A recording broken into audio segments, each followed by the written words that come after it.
Good afternoon, everybody. It's such a privilege for me to welcome everyone to our webinar this afternoon. For ACSIs, it's one of our first new initiatives as we move into a new season of doing some training with our teachers, doing some training with our leaders. So we're very grateful that you've taken the time out this afternoon and joined us. We've had a wonderful response from our teachers across Southern Africa. We're currently sitting on 98 participants after more than 200 people have registered. So hearty welcome, a special welcome to Monique. I'm going to introduce her in a moment, Monique Sloan Botha. Monique, we really appreciate the fact that you've joined us this afternoon. And then a welcome to all of our teachers. And there may be some school leaders as well. And a special welcome to those teachers who are not part of ACSI, who don't really know much about ACSI. My name is Sean Moore. I'm the head of ACSI, Association for Christian Schools, and my team and I are passionate about Christian education and supporting schools in being the best Christian schools that they can be, and helping Christian teachers be the best Christian teachers that they can be as well. So thank you for joining us. We also, I believe, have some teachers from Zimbabwe, and we also hope from Eswatini. So we've got some schools and teachers up there. If you've joined us this afternoon, you are so welcome to be part of this initiative, and I hope to, not that I can see you, I'm pleased that I can't see you because there's so many of you. It's much nicer just to be looking at Monique, and I don't have this massive audience in front of me. But it's just wonderful to have you as part of our webinar this afternoon. I want to just take a quick minute, and I want to honor the teachers. This has been such a difficult season for schools, for our nation, across the world. And I'm no doubt that many sectors have served communities exceptionally well. But to you teachers, I know that you've paid a price to keep going, to learn new skills, to have to adapt to your teaching. Many of you are teaching both at school and at home, and it's been a trying time. And I can't speak on God's behalf, but my gut feeling is God sees. He sees what you're doing. He sees your heart. And may I just encourage you to keep going, keep sowing those seeds that God calls us to do. But to honor you, say thank you for what you're doing for the kids in your class, the parents in your community, and obviously what you're doing for your school. So bless you as you continue this journey. And I think it's still a journey that lies ahead for all of us. Just a couple of admin things quickly. Those of you who do come on, and we can check whether you actually participate or not, we will send you a certificate for SACE points, so you will be allocated SACE points for this webinar. And if we can identify via your email which school you're from, we will submit the points on your behalf. But if we have no idea which school you're from, then you'll have to use the certificate to submit your points yourself. And hopefully as we get our structures right into the future, we'll be able to have all your information and submit on your own as well. Then we've got a couple of polls. And I'm going to put the polls up now because it'll also help Monique just to get an idea of the audience that we have. So you are able on your screen to answer some questions, and we just want to get a little bit of information from you. So there's the first one up, if you can answer that one. And I'm going to give you a couple of seconds to in fact do that, and then I'm going to bring some more on as well so that we can just get additional information from you. Some of you may have noticed we are live streaming this. We initially bought a package for 100 attendees, but with more than 200 attendees, we've increased our package. So I'm trusting that everyone has been able to register, those that want to register. But you are able to watch this on Facebook Live as well. Our heart is that as we look into future webinars, that we expand our reach. As much as we are quite interested in the ACSI schools, we are passionate about reaching those teachers, Christian teachers in public sectors as well, or for wherever they are. So those Christian teachers that you know, keep them informed. And in fact, if you can ask them to register with ACSI on our website, we can keep them informed by sending them the newsletter and sending them these invitations. So we're really just trying to build the Christian teacher database so that we can all learn together. And it would be wonderful if we have many people from without the ACSI family, and we all family together anyway. The program for this afternoon, I'm just about finished, and I'm going to introduce Monique. She's going to speak for about 35 minutes, and she's got a presentation to share with you. Then you will have an opportunity to ask her some questions. So the last 10 minutes of the webinar, I'll manage the questions and ask them to Monique, and she'll answer them, and try and get a bit of a discussion and a conversation going. All right, so there, I've noticed that only 62 of you have voted out of 101. I'm going to give you another 20 seconds to answer this poll, because then there's another poll coming up that I'd like you to do, so we can get a bit more information from you. You would have also seen, just in the introduction slides, that we're going to be hosting as ACSI a webinar every week. So today has been a teacher webinar. Next week will be one particularly targeted at ECD, that sector. And then the next week will be a leadership seminar. This doesn't exclude you, especially those of you who are up-and-coming leaders. You're all leaders in your own right anyway. If you look at the different topics that we are speaking on, you are welcome to join those. It's not only for school principals. We would love as many of you to join in those webinars. And then every week, every Thursday, we will be hosting a webinar in that particular order. So please spread the news with us on Facebook or wherever, and let's get as many people involved. So I'm going to close down this particular poll if I can, and then I'm going to, there's some more questions. Oh, there are 2 questions that you've answered. So I'm going to end that poll now, and then I'm going to come on to the next poll.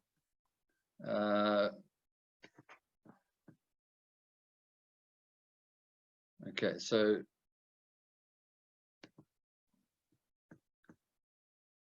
if I can just get the next questions.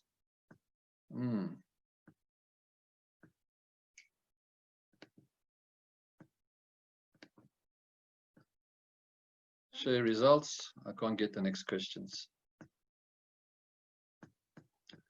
Okay, I'm going to try and figure this out and see if I can find the other questions that are available, but I'm not going to stress too much about that. Thank you for answering those questions for us anyway. It helps us with our data collection. Okay, I'm going to introduce Monique to you.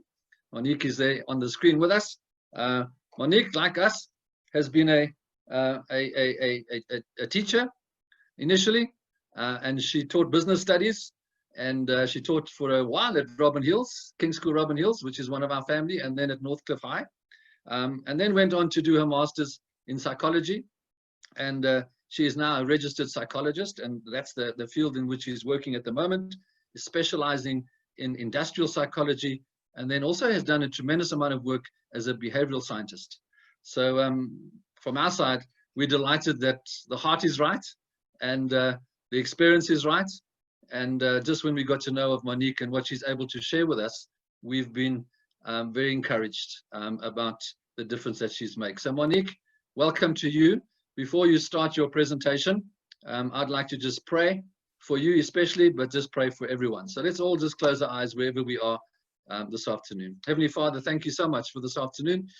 Firstly, Lord, I pray that the technology works and that all is fine, and that all those who want to be on and see this webinar will be able to do so. So we're so grateful for that, Lord. This afternoon, Lord, I'd also like to pray for every school represented, all our Christian schools across Southern Africa and wherever they may be. And especially, Lord, the teachers, many of them who are watching this afternoon. Just bless them. Thank you for them. Thank you for their hearts. Thank you for the hard work that they do each day. They give so much, Lord, of their time. Won't you bless them in return? We really pray for that. Give them a good rest. Those of them who are on a bit of a holiday. But Lord, we just pray that they would continue to reap the rewards of the seeds that they sow every day. I pray, Lord, that they would never give up serving you as they serve their kids and their respective classes. And Lord, as we learn this afternoon, may it enrich our lives, may it be helpful and useful. And in particular, then I'd like to pray for Monique. Lord, thank you for her heart. Thank you for her willingness to share her love for children, her experience, and her willingness to share with us as teachers. Bless her, Lord. May her words reflect your words to each of us, and may what she has to say resonate with each of us deep down in our hearts. So thank you for her, Lord, and won't you be with us all as we enjoy this time together. In Jesus' name, amen. Okay, Monique, I'm going to hand over to you, and you're welcome to switch your screen off if that's what you'd like to do, and continue. And bless you. We'll connect when you're ready and go through the questions and answers. Thanks, Monique. Excellent.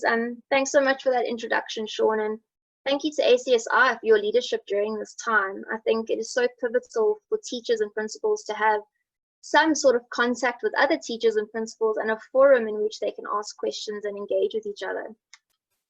So I initially put together this workshop for my mom's school. She's a principal of a school, because, you know, over the last 3 months, I've been witnessing firsthand of what is the day-to-day life of this new teaching environment, and what principals and leaders and teachers have had to go through.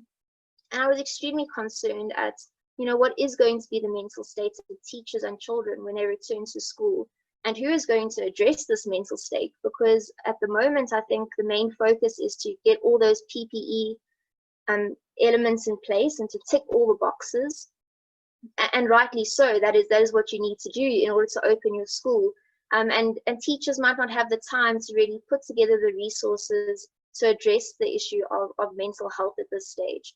So what I'm going to be sharing with you is not state secrets.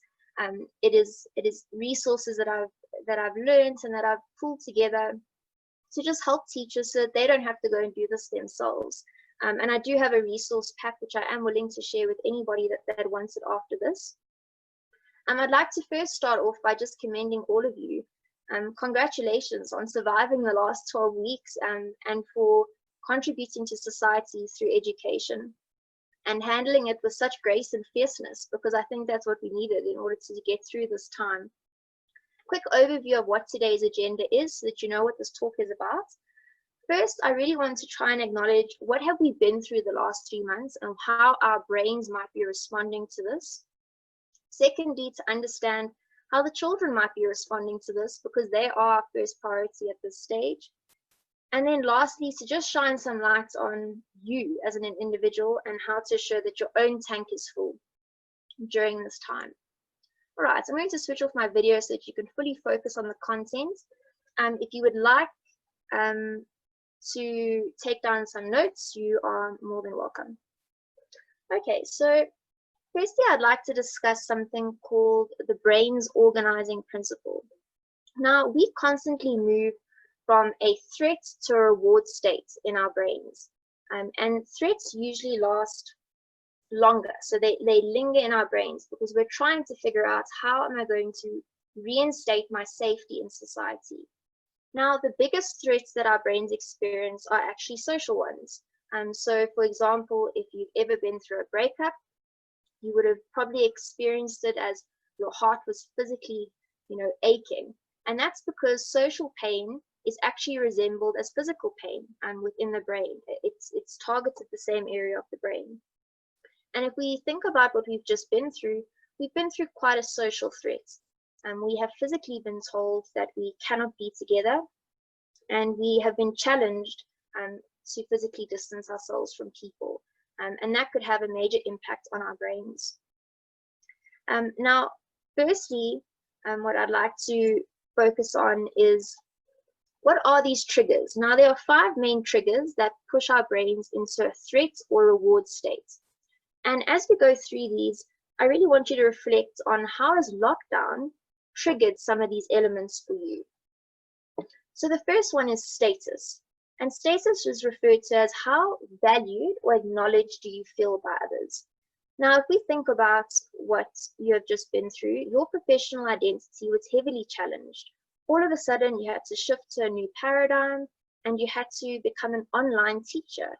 And you might have felt that you weren't being able to give all of yourself in that scenario, because teaching by nature is a very contact profession and face-to-face. So you had to redefine how you were going to add value in your children's lives.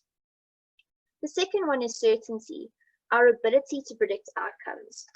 Now, if we think back to what we've just been through, we have not had much of this. We have had no ability to predict what's going to happen. It was a day-to-day approach.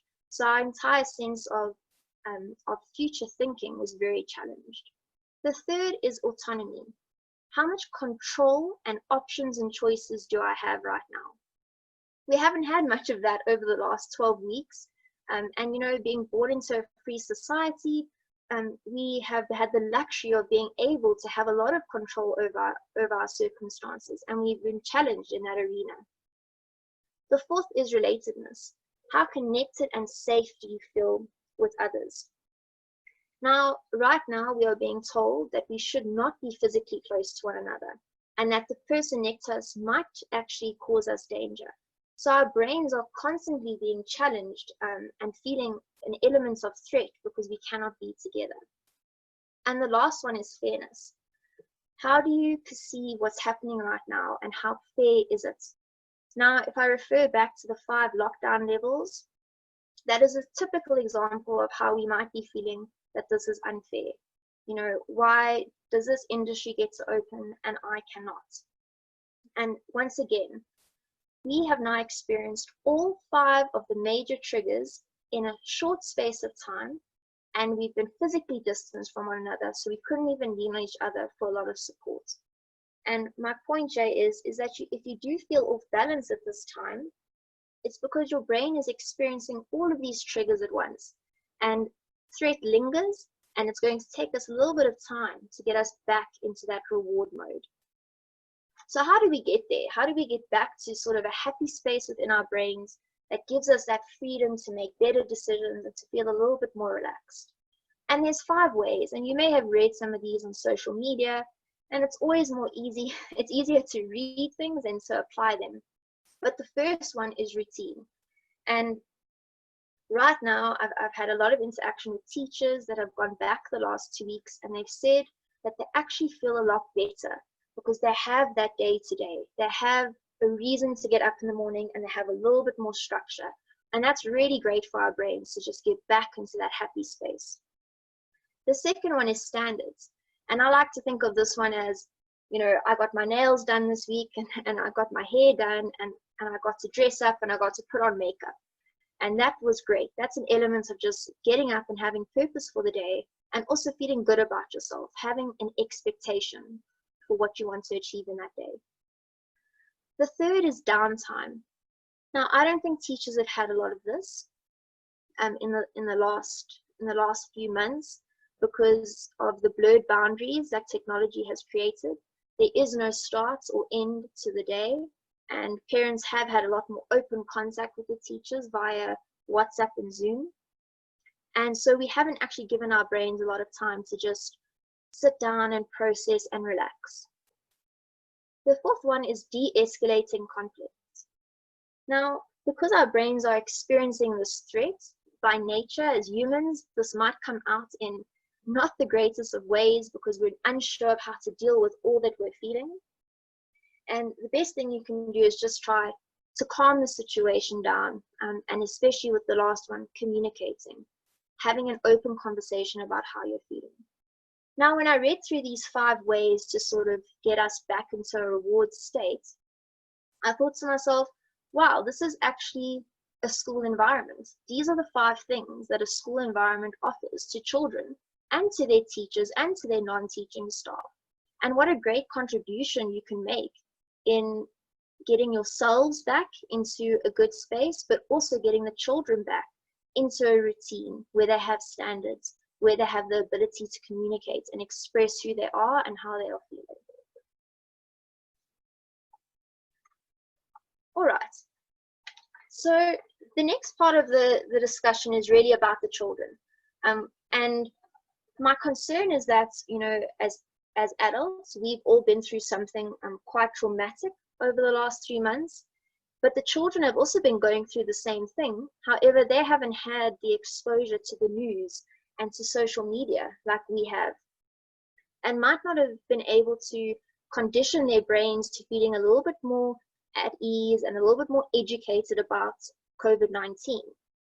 So now these 2 environments and worlds are merging as one, you know, going back to school, and how are we going to navigate and make sure that our children are okay? And we really want to be asking ourselves, who is walking back into that classroom, and what have they been through.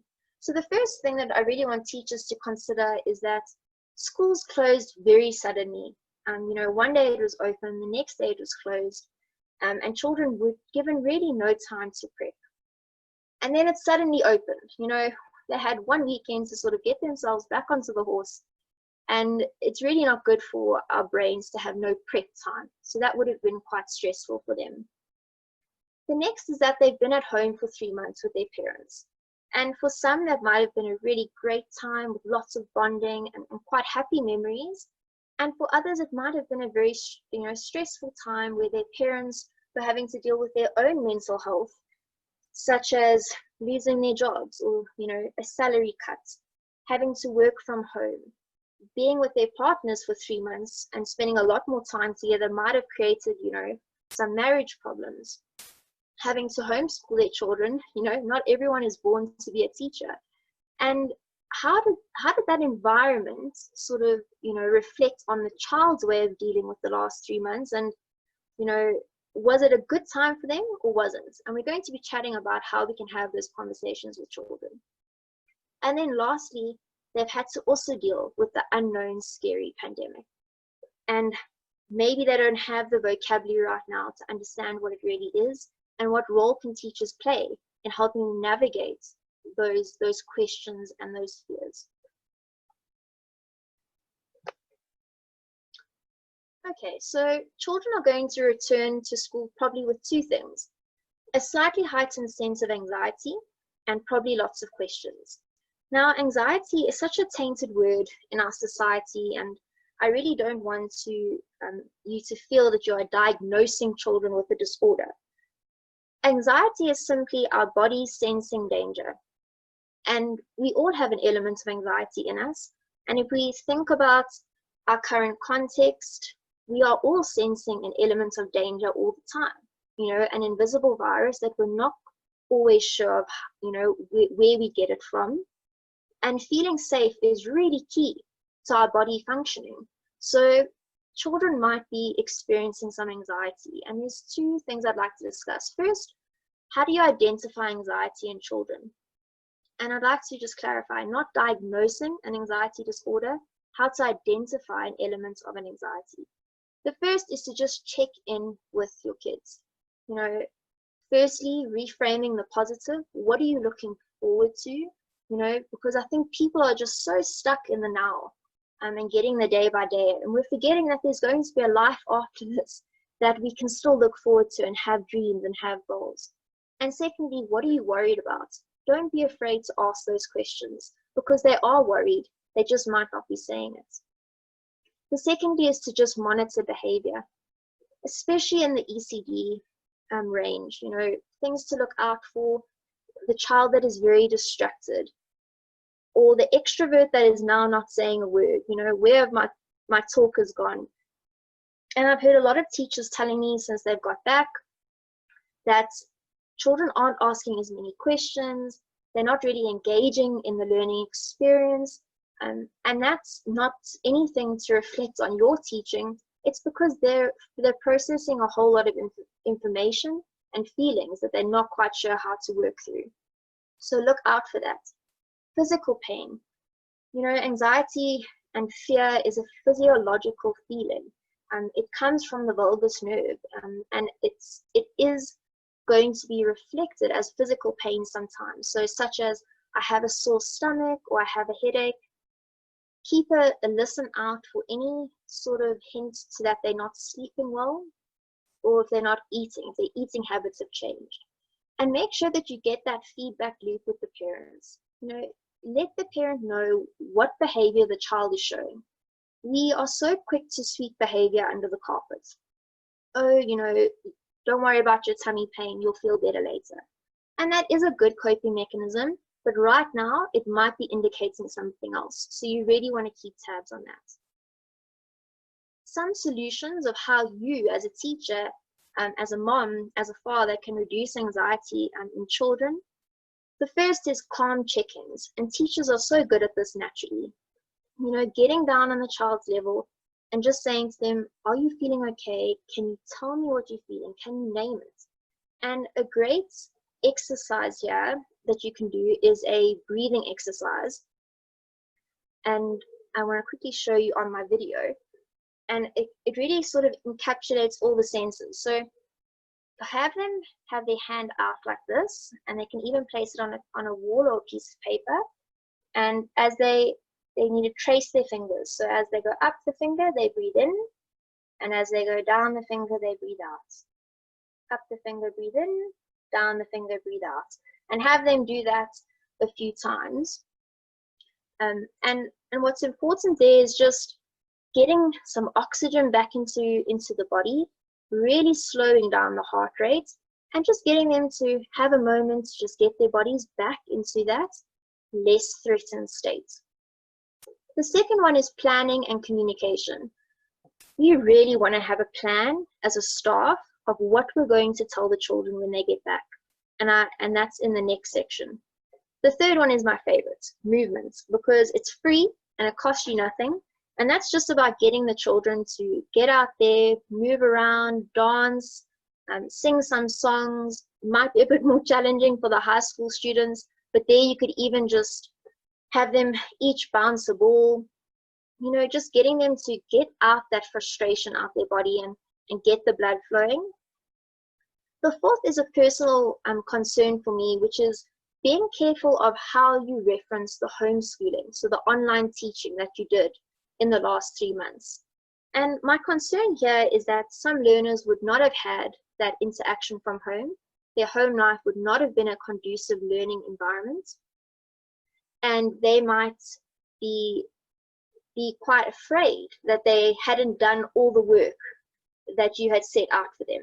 So for example, if you say to them, I'd like you all to think back to the lesson we did about the solar system over lockdown, and some children are going to say yes and they start interacting, and there's going to be another child who would have not done anything and is now feeling quite afraid to tell you that they didn't do that lesson. So you really just want to have a fine balance between how you reference that homeschooling to ensure that you don't evoke any negative emotions from the children. The fifth one is have lots of share time. I really just feel that, you know, as a society, and especially as South Africans, we're a little bit more resilient, so we want to get back on the horse and get things going, and we will survive this, which is true. We probably will. But what we don't want to do is pretend it never happened. We really want to be able to give children a space where they can tell us about lockdown, tell us about how they're feeling, tell us about their concerns. And a great way to do that is just open conversations, especially if the children are older. If the children are a little bit younger, you could engage in something called a feelings chart, and you can decide what works for you and your schooling environment. But these are the sort of questions that you want to be asking.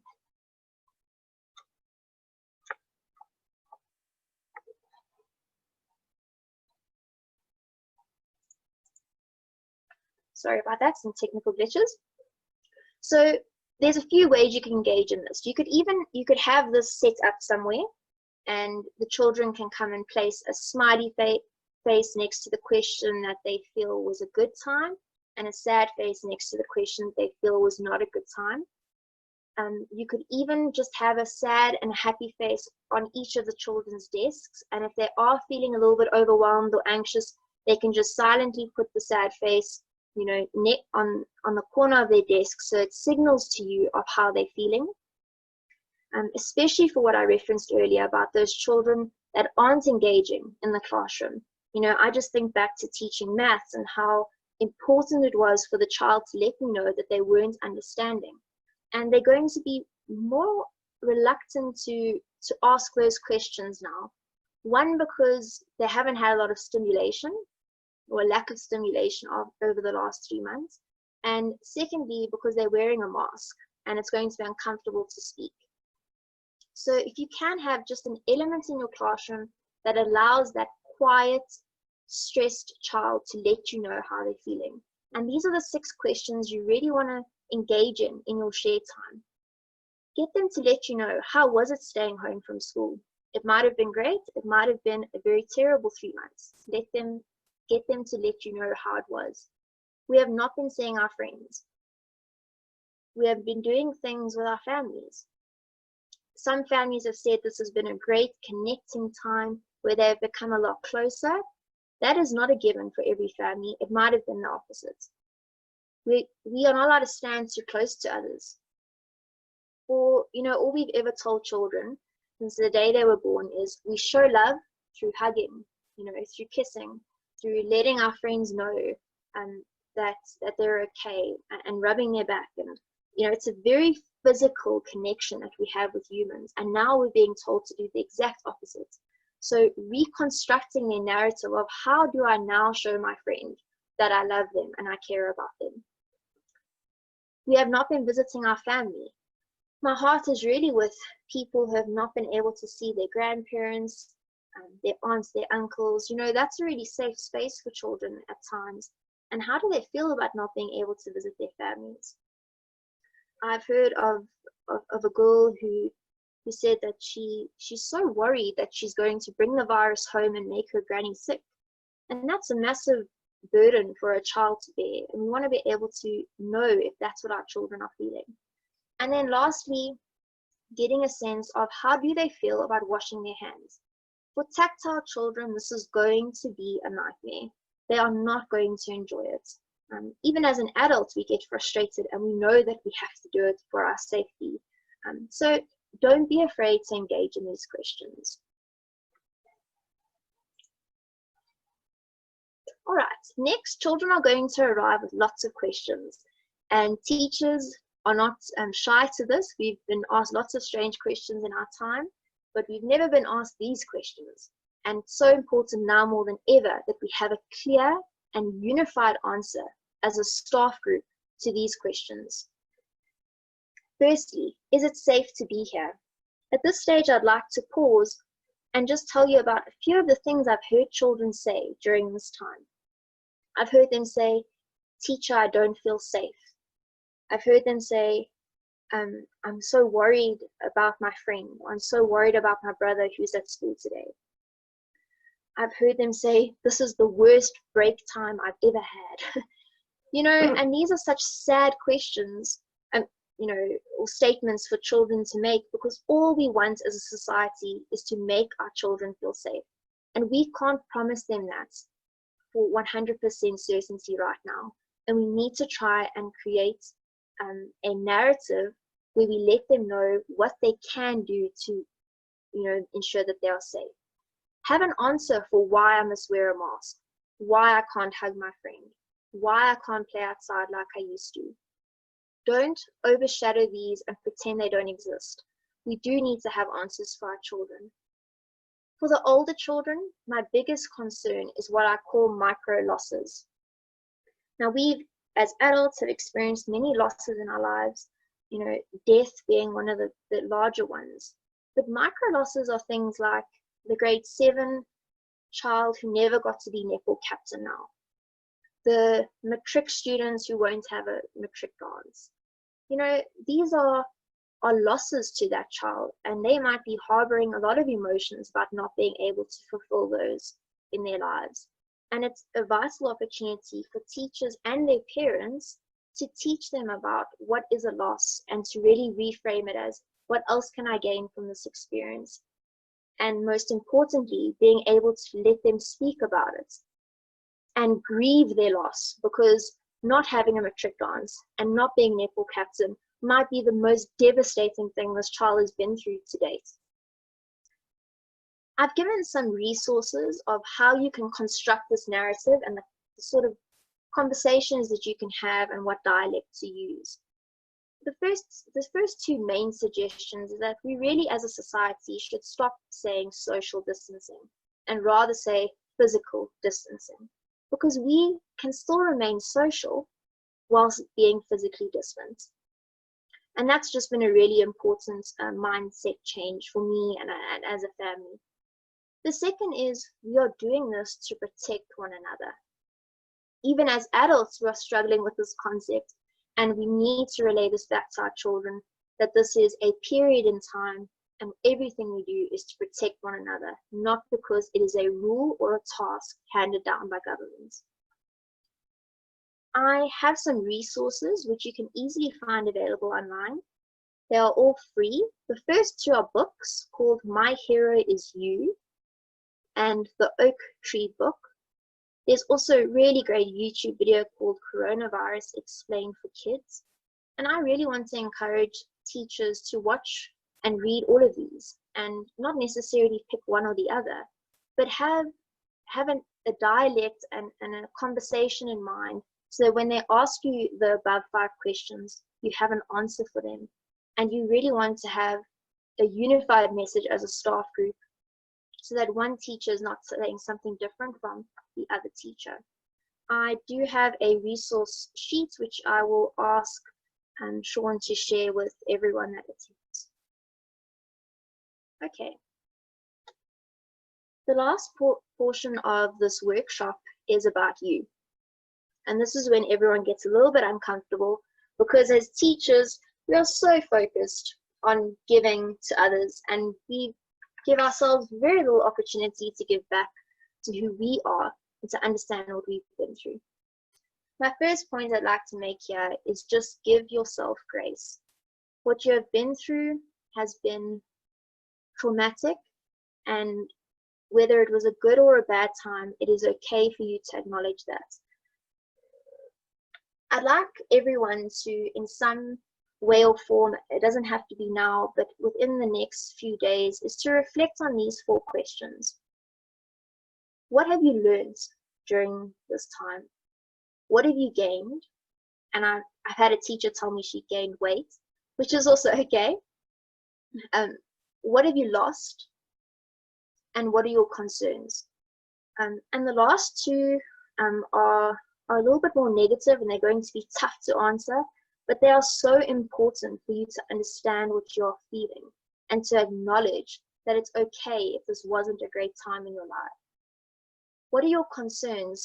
It's so important to be proactive. You know, you want to be able to say, you know, I am concerned about X, Y, and Z, and then have a solution for yourself when that comes about, or to debrief with somebody about what is the answer to that concern.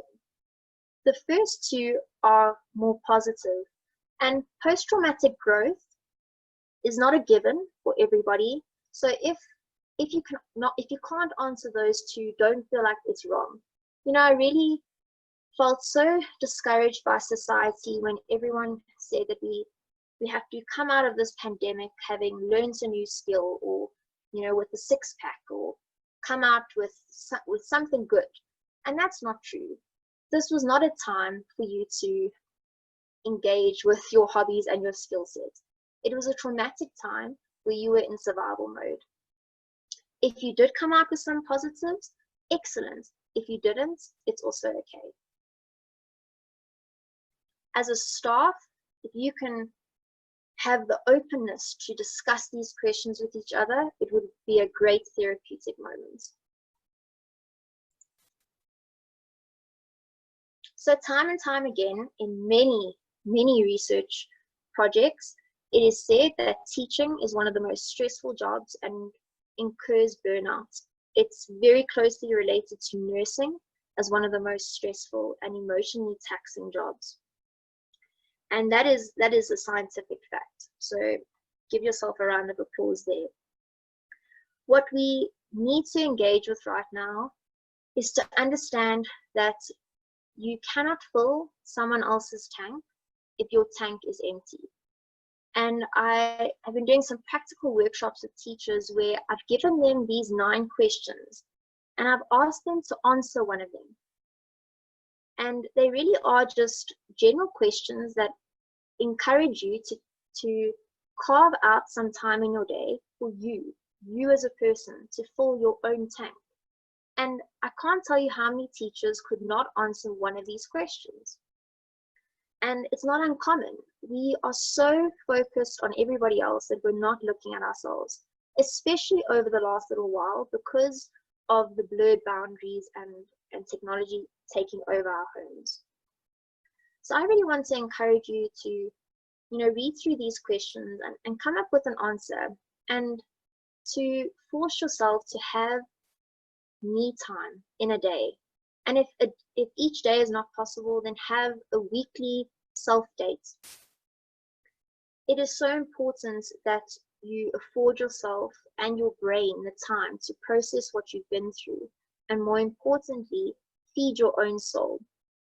And given that this is ACSI platform, faith is such a positive tool in this scenario. And I've heard a lot of teachers say that their quiet time is a very important time in their day. And for those that aren't necessarily spiritual, find something for yourself. I'd like to share a story at this time of a teacher who said to me, self-time is impossible. My children interrupt me, they never leave me alone. And to that, I want to say, try harder. Even if it's 5 minutes that you can just have to yourself. If it means waking up a little bit earlier or going to bed a little bit later, have that time in the day where you just think about you. Lastly, I want to encourage educators and leaders in this time to ask themselves this question: what are my resources when I'm not in a good place? Once again, being proactive about how you are feeling and how you're going to respond. We need to know, what are our resources? So, do you have a particular person that you lean on when you're not feeling good? Are there people that you can debrief with during this time? I know the department has said that every school needs to have an isolation room. Well, I'd like to encourage you to also have what I like to call a reset room, a place where teachers can go to just breathe, to have a cry if they need to, because what you are facing right now in this new teaching environment is not the norm, and it is stressful and it is overwhelming. So have a space where you can go to just have that cup of coffee and get out what you're feeling. And think about that answer now, because you don't want to be thinking about that when you're in the bad place. Secondly, SADC, which is the South African Depression and Anxiety Group, is actually hosting free counseling sessions for teachers online. And I'll also share that with Sean, and he can share that with you all.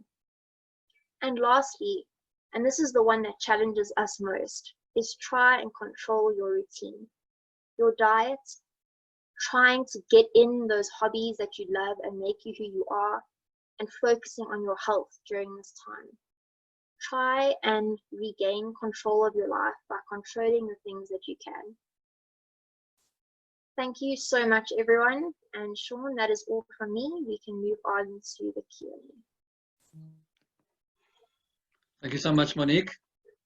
Sure, I've got some good information there, even for myself to consider. And I'm pleased that you touched on the teachers' well-being, because that for us is a great concern. And I've seen it with leaders, I've seen it with teachers functioning on such a high level of stress for so long that it's unnatural.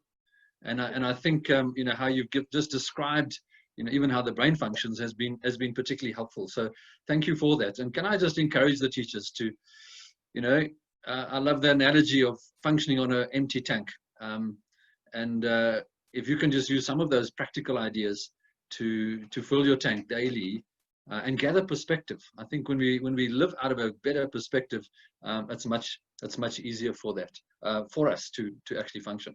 So thank you for that. And teachers, please look after yourself. I'm going to have a look at the questions, and then we're going to handle a couple of questions. But while I look at my screen, Monique, one question I would ask from you is just maybe 1 or 2 pointers in helping with teenagers in particular. They don't necessarily express themselves as easily as the younger kids. What would you suggest for those teachers dealing with teenagers? Yeah, teenagers are a different kettle of fish, and they are much more challenging.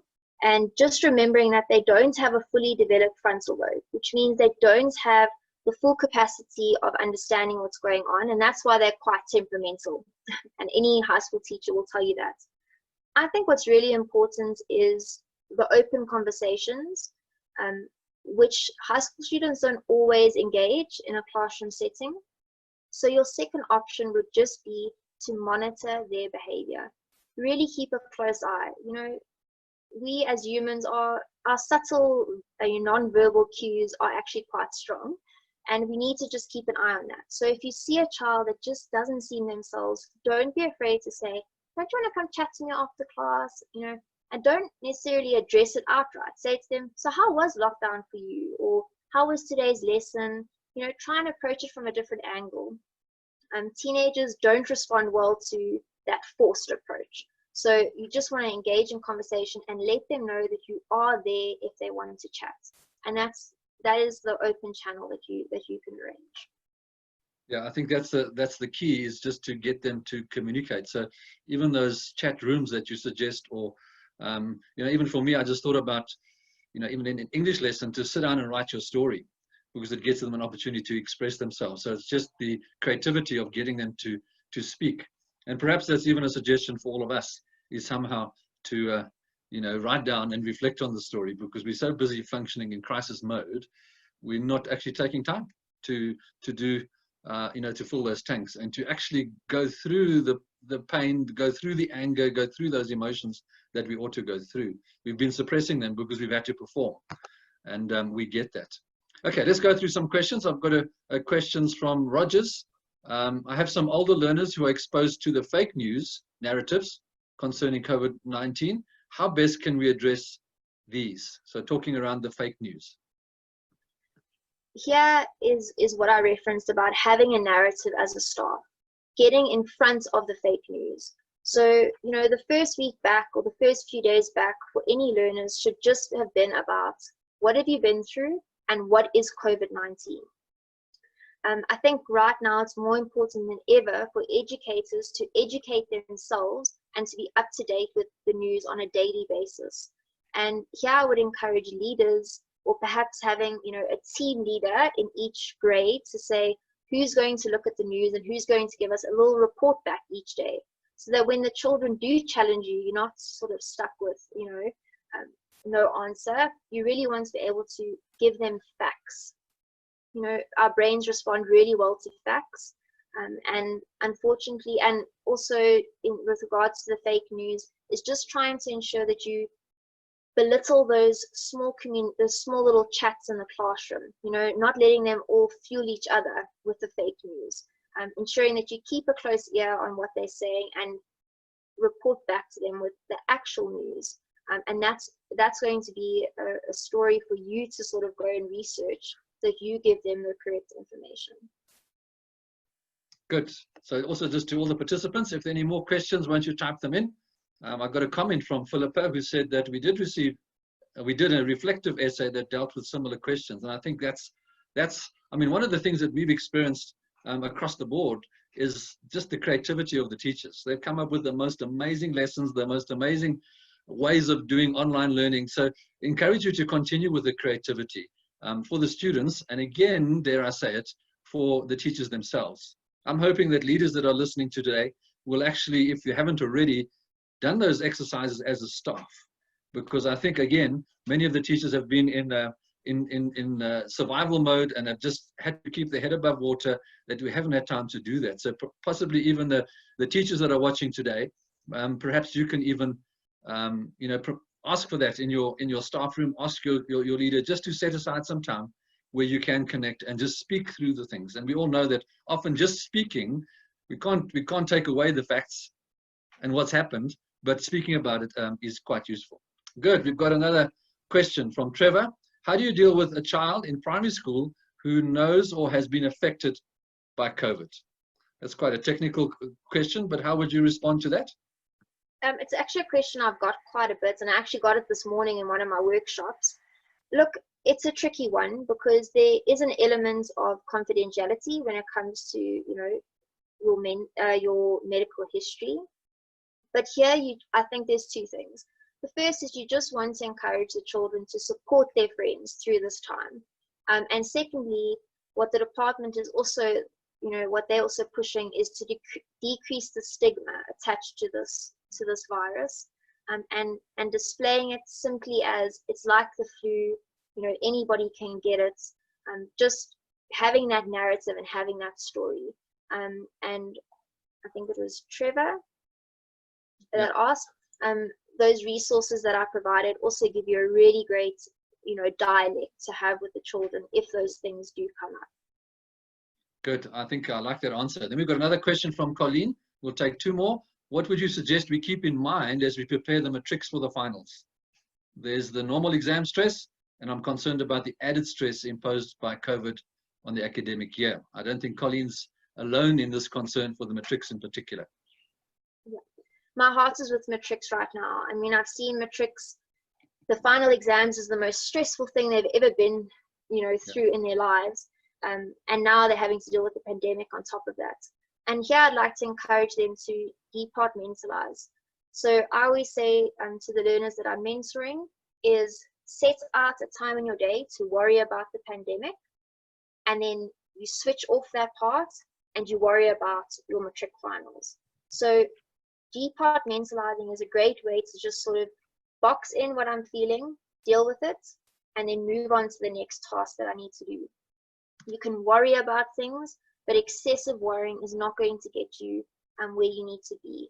Another thing with matrics, which I think is why they're experiencing this a little bit harder than most, is because of all those micro losses that I expressed earlier. And here, what you said about a reflective essay and answering those 4 questions. What have I learned? What have I gained? What have I lost? What are my concerns? Having matrics, having answers to those questions will really help them to frame what they're feeling. Yeah, very good. It is as you say, your heart for the matrics, I think for many of us, it's a sort of ultimate year and they've lost out on so many. And we actually had quite a nice discussion among some of the leaders about different ideas of how we can still honor them and, try and do something of a dance or a dinner or in some different creative ways just to make their year feel special. But I think it's part of what you said. It's that loss. We've all suffered loss in different ways. It's just the facts around that we need to actually consider. So thank you for that advice. There are 1 or 2 more questions and let's just take them. We've got time. How do you marry truth and grace with kids? That's a good question. It's a tough time we are facing, but let's not sit on our misery. Let's rather empower them. Your response to that? It's such a good question because I'm just thinking about, going back into the classroom and having to manage all these emotions, but at the same time saying, well, actually how you're behaving is not appropriate and you're derailing my lesson and you're perhaps possibly, creating a misery for the kids around you. And here, once again, I just want to encourage teachers to even carve out a portion of your lesson to COVID-19. So say we're going to talk about COVID-19 for the next 7 minutes, and then we're going to pause it and we're going to concentrate on the lesson. So giving them that outlet, every lesson to be able to say, all they're feeling and everything that's built up, and just offering that support line. I think as South Africans, we also are just so quick to say, let's get back on the horse, a Burumaka plan, and we get through this together, which is great for our resilience and our adaptability. But once again, what we've been through has been compared to a World War II scenario, meaning that the level of threat we've experienced is not normal. So giving children that adjustment time is very important. And lastly, children are much more resilient than us. So you'd probably find, the other day I walked past a school lesson and they were all in their hula hoops. And I thought it was just such a sad sight. And I heard this one boy say, "Teacher, I'm having so much fun." And I thought to myself, here I'm thinking this is the most terrible thing that a child could go through. And they're thinking, actually, this is fantastic. I'm back with my teachers. I'm back with my friends.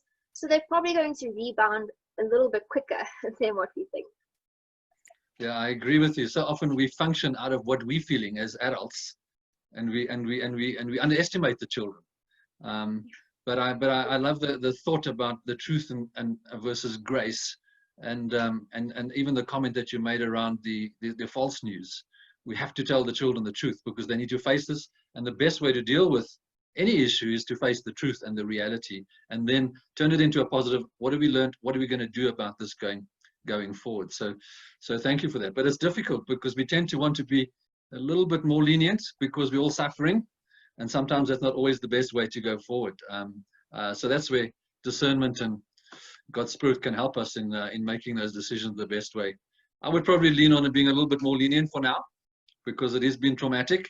You know what, I think for most of the teachers and people around, we'll recover reasonably well given a bit of time. So much grace with the truth. The last question that we've got is just actually a technical question, where we've had a learner whose mother tested positive, but she didn't disclose that. That's almost a legal issue that needs to be sorted out. So the anonymous person who wrote that question, you need to go and report that to your principal. If you're the principal, you need to get hold of your COVID, your local COVID team, the municipal team, and they will need to deal with that quite seriously, because that could be a legal issue. I don't know if you've got anything to add with that, Monique, but that would be a legal issue for me. Yeah, for me it's a legal issue, and I'm not going to pretend I'm an expert in that field. Sean, my closing comment, which speaks to the previous question, is just that if you yourself can understand what you've been through, reflect, and have a little bit more self-care, then you're going to be able to stand up in front of those children and be the role model that you want to be.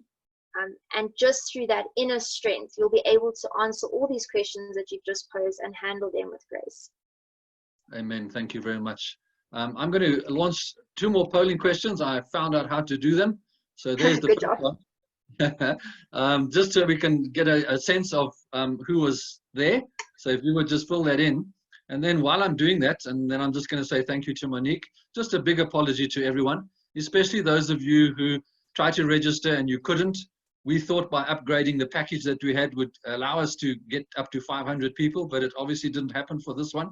We'll make sure all of those things are sorted out for the next webinar so we can have everyone part of it. So thank you for your patience, and please forgive us for not getting that right. This will be recorded, and so the recording of this webinar will be available to you and your staff, and perhaps it's an ideal opportunity for staff teams to get together and to reflect on it and have the discussion that needs to happen. So please do that. And then you would have seen in the beginning, I'll scroll it again, Monique is available. Monique is due to go and live in Abu Dhabi. We don't really want to let her go, but she's going to join her husband there, who's a teacher. But she's been wonderful. Many of your schools have already had Monique part of your discussions with your staff. So she is available, hopefully for another week or 2 until she gets the ability to fly. So once you go and have a chat to Monique through her contact details, or either through email or through a cell phone number, and she can spend some time with you and your staff, and maybe you can have a greater interaction with her. There's one more polling question I'd like you to answer, and there it is. Just help us with the timing of the future polls, which suits you the best, so that we can strategize going forward. While the delegates are doing that, Monique, from my side, thank you so much. I wish I could have a cup of coffee with you face to face. Maybe we can still do that before you disappear. But I'm so grateful. Your insights for me have been spot on. You've helped our kids, or you've helped our teachers help our kids.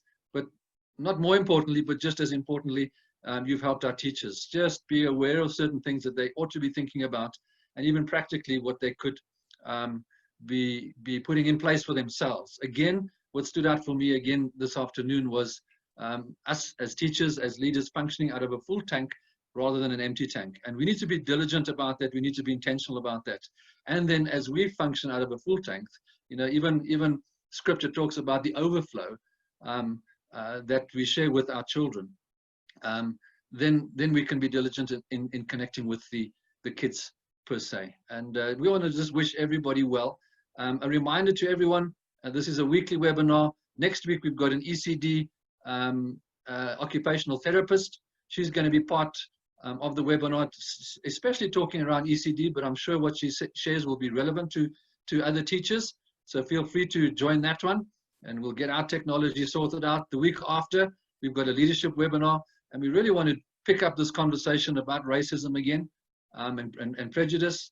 It's coming to the social media space again, and we want to be proactive in that space once again. So you're welcome to join us, and then we'll just keep weekly advertising what the next webinar will be for teachers. Again, asking all the teachers, include your friends, especially those who are in public schools.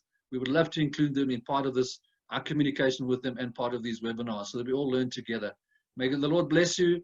Monique, bless you. All the best for your new season in Abu Dhabi. Thank you for your time this afternoon. To all the attendees, thank you for your time this afternoon. We really do appreciate your time and effort this afternoon. May the Lord bless you and keep you. May his eyes shine upon you and give you peace, and keep doing the wonderful work that you're doing in our schools. Thank you, everyone. Have a wonderful afternoon. So good to see you. God bless.